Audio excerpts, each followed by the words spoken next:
रात के समय एक डरी सहमी छोटी बच्ची हाथ में पवन चक्की लिए अपने घर से भाग निकली। वह अकेली सहमी हुई खड़ी थी और अपनी तकलीफों को याद कर रोने लगी। सुबह वह गांव के बाहर बेहोश मिली, कपड़े फटे हुए, चेहरा गंदा। गांव के मुखिया ने कहा कि जो उसे अपनाएगा उसे अतिरिक्त राशन मिलेगा, लेकिन कोई भी लड़की को अपनाना नहीं चाहता था। तभी बुजुर्ग बाऊ दादा उसे बिना कुछ कहे अपने घर ले आए। घर पहुंचते ही बेटे बहू ने नाराजगी जताई। खासकर बहू सुगंधा को यह बात बुरी लगी, क्योंकि वह खुद संतानहीन थी और उसे लगता था कि अब लोग उसका मजाक उड़ाएंगे। रात में बच्ची बुरे सपने से डर गई।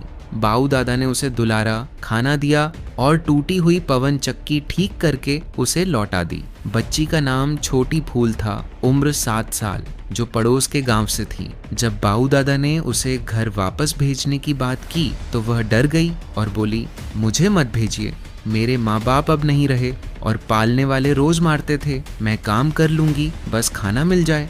बाऊ दादा का दिल पिघल गया। उन्होंने सच्चाई जानने के बाद तय किया कि वो अब उसे अपने पास ही रखेंगे। बेटे बहू नाखुश थे, लेकिन उन्होंने बाऊ दादा का विरोध नहीं किया। छोटी फूल मेहनती थी, हर काम में मदद करती। बाऊ दादा ने अपनी बचत से उसके लिए नए जूते खरीदे, लेकिन बहू सुगंधा अब भी उस पर गुस्सा थी।